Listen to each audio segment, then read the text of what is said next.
What happened to me shouldn't happen to anyone, but I'm glad it did. On a dreary, rain-drenched day, I found myself standing at my son's grave, the heavy air rife with memories I couldn't escape. Adrian had been gone for 3 brutal years, lost to a tragic car accident. I never thought the worst was behind me until I met Maya, a waitress whose tears fell like the rain, mingling with the earth at his resting place. When I saw her, kneeling beside the grave, my heart skipped. She had a boy with her, Eli, whose bright green eyes struck me as all too familiar. A chill gripped my chest as realization dawned. He looked just like Adrian. I confronted Maya, demanding the truth, and she didn't flinch. "He's your grandson," she declared, her voice a mix of anguish and defiance. As disbelief swirled in my mind, I felt an unexpected connection to this child, but I was also clouded by resentment and confusion. Maya's struggles were a contrast to my opulence. My life had been built on wealth, while she fought to survive on 2 minimum-wage jobs. I was determined to have Eli, no matter the cost, and offered her an obscene sum for custody. But her response shattered me. Family cannot be bought. With her quiet strength, she challenged everything I thought I knew about love. Little did I realize that as I plotted to control this narrative, my own empire was about to unravel, leading to a reckoning I never saw coming. "Who are you?" he barked, eyes narrowed, scanning the rain-soaked woman kneeling by the grave. "And what are you doing here?" Her eyes glittering with defiance, Eli clutching her side like a shield. "I'm Maya. This is Adrian's grave. I have every right to be here." "Adrian?" His voice dripped with disbelief. "You mean my son? You think I believe a waitress like you?" "Don't you dare judge me," Maya shot back, fists clenched. "You know nothing of how we lived. Adrian took care of us. Eli is your grandson." The breeze swept through the cemetery, carrying tension with it.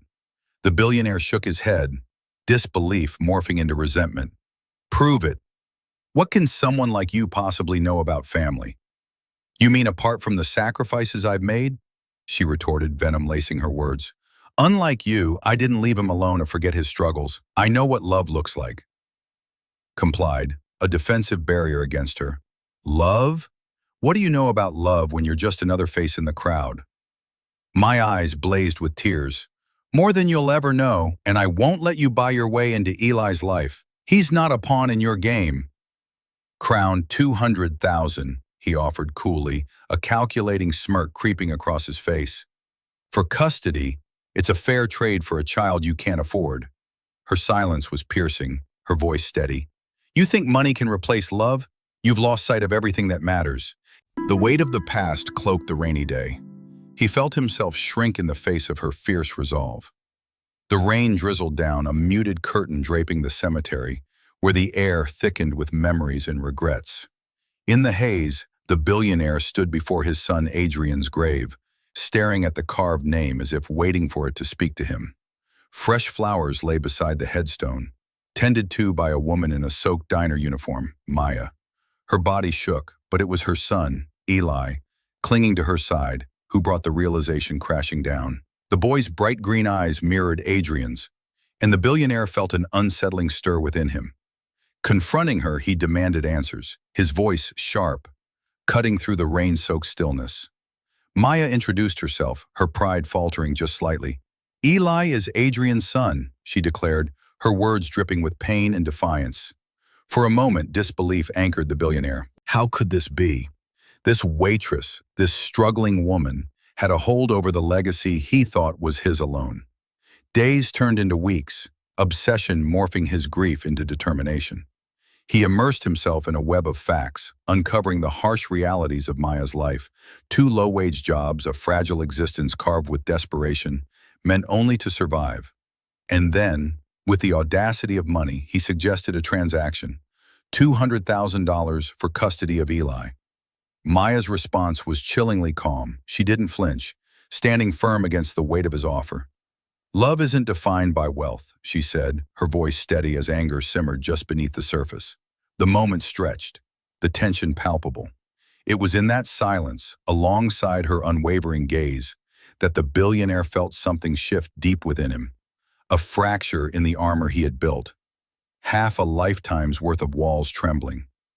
There, in the quiet cemetery, the weight of his choices crept forth, whispering truths long ignored. He had underestimated her spirit, the power of a mother's love, and he was painfully aware that he was the one losing grip on everything that mattered. Maya stood her ground, feeling the weight of the billionaire's gaze, but inside, a fire ignited. You think money means love? It doesn't. Eli deserves more than what you're offering. Her voice, steady and resolute, echoed in the air between them. The billionaire shifted, uncertainty flickering in his eyes. Why should I take your word for it? He sneered, trying to maintain his authority. Because love isn't a transaction, she replied, each word sharp as a knife. I may have nothing to my name, but I have the truth, and Eli is his father's legacy. She took a breath, heart racing. Small victories, she reminded herself. Each word deflected his power like armor. The slightest quiver of his lips told her he wasn't as steadfast as he wished to be.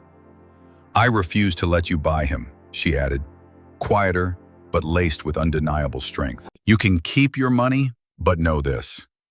The love I give Eli can't be measured in dollars. For a moment, the billionaire faltered, that veneer of control cracking just enough for her to see the vulnerability beneath. What do you want then? He asked, voice low. I want you to understand that real family isn't defined by blood alone, but by the bonds we forge, Maya said, taking a step back, reclaiming her space. You need to figure out what matters, because this isn't just about you anymore. Reckless as she turned away, a wave of clarity washed over her. This wasn't just a battle for Eli, it was a fight for her own sense of self-worth.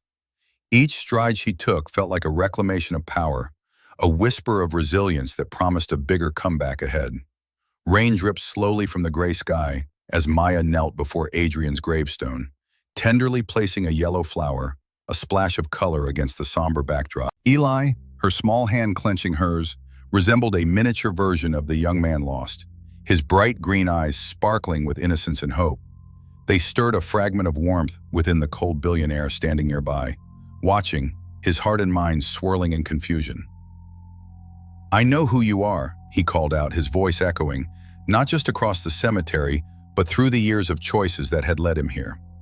Maya rose, her expression a mixture of defiance and pain, and faced him squarely. Eli is your grandson, she stated, a tremor of anger adding weight to her words. His blood ran cold. Shock turned into an emotional whirlwind, battling disbelief and indignation at her claim and situation. That a woman of her stature could tie him to his past, the very past he tried to forget, was infuriating.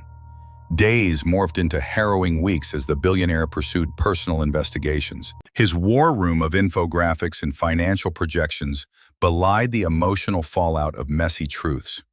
Then, in the cold light of a conference room, Maya announced like a thunderclap. My mother, Jessica Martin, died because of you, the decisions you made for your own greed. That bombshell broke him. The walls he'd built began to crumble as he faced the weight of his sins. Unraveled by his ignorance and misdeeds, legal troubles surged in from all angles, IRS raids, devastating media coverage. The man who had wielded power over others now found himself in shackles, a mere shadow of the titan he once was. Years later, a prison visit deepened the irony. Maya entered with Eli by her side, him vibrant and thriving, filled with the love she poured into him. Everything Adrian had instead yearned for. The satisfaction of seeing them flourish contrasted sharply with his hollow existence behind bars. As she gazed down at him, a silent triumph flickering in her eyes, he felt the raw ache of regret. The love he had sought to dominate had destroyed him, not by anyone's hand but his own choices, as he lost everything that truly mattered. Love over power. The rain drizzles softly as I stand before my son's grave, the memories flooding back like the sorrowful clouds above. 3 years since Adrian's untimely departure, and here I am, grappling with my own choices, having learned the unbearable truth about family and loss. Meeting Maya, the waitress kneeling there with her son Eli, who looks so much like Adrian, was a surreal moment. When I offered her money for custody, I thought it was about control. Yet Maya's fierce refusal and her brave stance opened my eyes to a truth I had ignored for too long. The irony isn't lost on me. In trying to buy affection, I lost everything that really matters. Now, as I sit in the quiet of this prison cell, the weight of my actions crushes me. You think I went too far? What would you have done in my place when faced with a similar situation? Have you ever had someone treat you like that? Share your thoughts and experiences in the comments. Let's explore together what it truly means to prioritize love over power.